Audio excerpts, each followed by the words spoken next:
Hello students, आज हम पढ़ेंगे आपकी class 9th SST worksheet number 75, जिसका टॉपिक है चुनावी राजनीति, जो कि आपकी 1 वीक से चल रही है चुनावी राजनीति की वर्कशीट। तो इसमें सबसे पहले है मतदाता सूची यानी कि वोटर लिस्ट क्या होता है। तो हमारे देश में 18 वर्ष या उससे अधिक आयु के सभी नागरिक जो बिना किसी भेदभाव के चुनाव में मतदान कर सकते हैं, तो उनकी जो सूची बनती है, उनकी जो लिस्ट बनती है, जैसे कि आप यहाँ पर देख रहे हैं, तो उस लिस्ट को हम बोलते हैं मतदाता सूची। तो मतदाता सूची का मतलब है कि अगर सिंपल भाषा में बोलें तो मतदान की योग्यता रखने वाले व्यक्ति जो होते हैं, उन्हें उनकी जो सूची होती है, उनकी जो लिस्ट होती है, उसको मतदाता सूची कहते हैं। यानी कि 18 वर्ष या उससे अधिक आयु के सभी नागरिक जो बिना किसी भेदभाव के चुनाव में मतदान कर सकते हैं, तो मतदान के योग्य लोगों की जो सूची होती है उसको हम बोलते हैं मतदाता सूची यानी कि वोटर लिस्ट। ठीक है। उम्मीदवारों का नामांकन। राजनीतिक दल अपने उम्मीदवारों को मनोनीत करते हैं जिन्हें पार्टी का चिन्ह और समर्थन मिलता है। ठीक है, मतलब जो पार्टीज होती हैं वो अपने उम्मीदवारों को मनोनीत करते हैं जिन्हें जो है पार्टी का चिन्ह वगैरह मिलता है, यानी कि जो इलेक्शन के लिए खड़े होते हैं। पार्टी के मनोनयन को अक्सर पार्टी का टिकट कहा जाता है। जैसे बोलते हैं ना कि किसको टिकट मिल गया, किसको नहीं मिला है।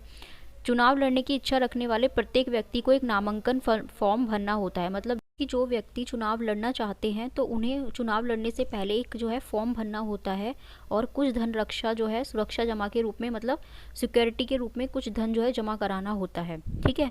हाल ही में सुप्रीम कोर्ट के निर्देश पर घोषणा की गई है कि प्रत्येक उम्मीदवारों को एक कानूनी घोषणा करनी होती जिसमें पूरा विवरण उन्हें देना होता है। यानी कि अब जो है ये भी लागू हो गया है कि पहले से ही जो उम्मीदवार खड़े हो रहे हैं उन्हें अपनी कुछ डिटेल्स बतानी होती है, जैसे कि उनके खिलाफ चल रहे आपराधिक मामले, उम्मीदवार, उसके परिवार की पूरी संपत्ति और देनदारियों का विवरण, उम्मीदवारों की शैक्षणिक योग्यता। यह जानकारी सार्वजनिक करनी होगी, यानी कि इनको ये प्राइवेट नहीं रख सकते, इनको सबको बताना होगा। यह मतदाताओं को उम्मीदवारों द्वारा प्रदान की गई जानकारी के आधार पर अपने निर्णय लेने का अवसर प्रदान करता है। यानी कि इससे जो है जनता को उनके बारे में सारा विवरण पता चलता है। तो ये सारी डिटेल उन्हें जो है खड़े होने के लिए जो फॉर्म भरते हैं उसमें सारी डिटेल्स जो है बतानी पड़ती है। ठीक है। नेक्स्ट है हमारा चुनाव अभियान। चुनाव अभियान, कौन बेहतर प्रतिनिधि है, कौन सी पार्टी बेहतर सरकार बनाएगी या कौन सी अच्छी नीति है, इस बारे में स्वतंत्र खुली चर्चा करना आवश्यक है। चुनाव अभियान क्या होता है? जब पार्टी खड़ी, कोई व्यक्ति खड़ा होता है तो अपने लिए चुनाव अभियान करता है, पोस्टर छपवाता है, ठीक है, रैलियाँ निकालते हैं, उसके अलावा भाषण देते हैं। तो चुनाव प्रचार के दौरान ऐसा ही होता है हमारे देश में। इस तरह के अभियान उम्मीदवारों की अंतिम सूची की घोषणा और मतदान के तारीख के बीच 2 सप्ताह की अवधि के लिए होता है। ठीक है। 2 वीक्स के लिए जो है चुनाव अभियान किया जाता है और इसमें कोई भी दल या उम्मीदवार मतदाताओं को रिश्वत या धमकी, उनसे जाति या धर्म के नाम पर अपील, चुनाव प्रचार के लिए सरकारी संसाधनों का उपयोग और लोकसभा चुनाव के लिए एक निर्वाचन क्षेत्र में 25 लाख रुपए से अधिक या विधानसभा चुनाव में एक निर्वाचन क्षेत्र में 10 लाख रुपए से अधिक खर्च नहीं कर सकता। तो ये सारी चीज़ें हैं कि मतलब जो है 25 लाख रुपए से अधिक लोकसभा चुनाव में, और जो विधानसभा के चुनाव है उसमें 10 लाख रुपए से अधिक जो है व्यक्ति खर्च नहीं कर सकता। उसके अलावा किसी को डराना धमकाना, किसी को रिश्वत देना, ठीक है, या धर्म के नाम पर प्रचार करना, ये सब चीज़ें जो है नहीं कर सकते। उसके अलावा है, इसके अनुसार कोई भी दल या उम्मीदवार किसी भी पूजा स्थल का चुनाव प्रचार के लिए इस्तेमाल नहीं कर सकता है। ठीक है। मतलब जैसे कि मंदिर में जाना या फिर कोई भी पूजा स्थल है तो उसका जो है वो इस्तेमाल नहीं कर सकते हैं। चुनाव के लिए सरकारी वाहनों, हवाई जहाज अधिकारियों का प्रयोग और एक बार चुनावों की घोषणा हो जाने के बाद मंत्री किसी भी परियोजना की आधारशिला कोई बड़ा निर्णय नहीं ले सकते या सार्वजनिक सुविधा प्रचार करने का कोई वादा नहीं कर सकते। यानी कि जो भी सरकार के जो वाहन हैं, कोई भी चीज़ है, उसका वो यूज़ नहीं कर सकते। फिर सब चुनाव अभियान हो जाता है, उसके बाद क्या होता है, मतदान का दिन आता है, लोग वोट डालने जाते हैं, उसके बाद गिनती होती है और कौन विजय हो रहा है इसका पता चलता है।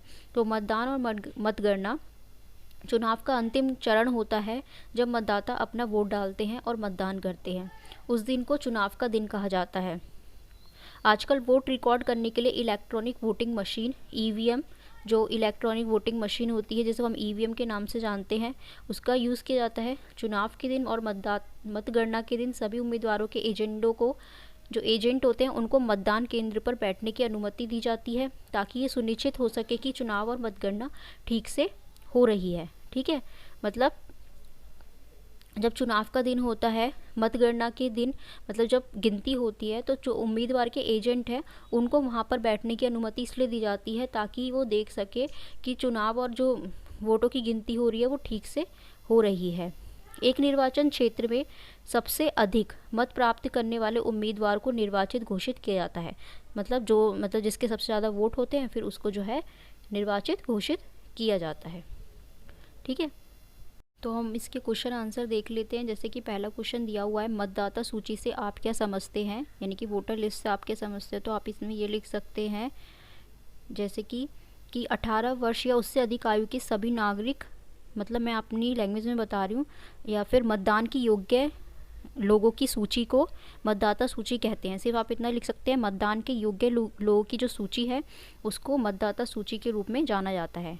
यहाँ से मतदान के योग्य लोगों की सूची को मतदाता सूची के रूप में जाना जाता है। ठीक है, ये पहला आंसर हो जाएगा, मतदान के योग्य लोगों की सूची को मतदाता सूची के रूप में जाना जाता है।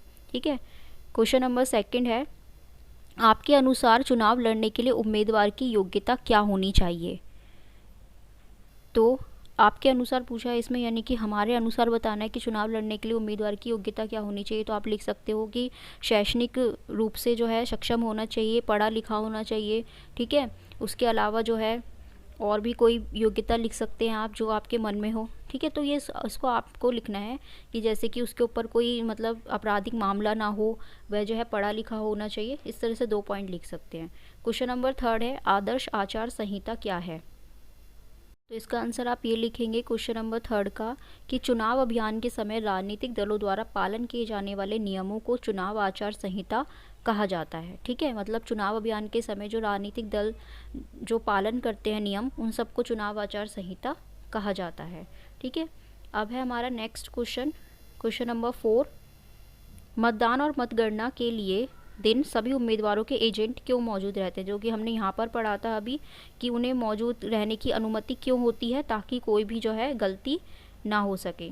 देखिए यहाँ पर लिखा है, चुनाव के दिन, क्वेश्चन नंबर 4, चुनाव के दिन और मतगणना के दिन सभी उम्मीदवारों के एजेंटों को मतदान केंद्र पर बैठने की अनुमति दी जाती है ताकि ये सुनिश्चित हो सके कि चुनाव और मतगणना ठीक से हो। तो ये आप क्वेश्चन नंबर 4 में लिख देंगे। ठीक है, तो ये जो है इसका सॉल्यूशन था आपकी वर्कशीट नंबर 75 का।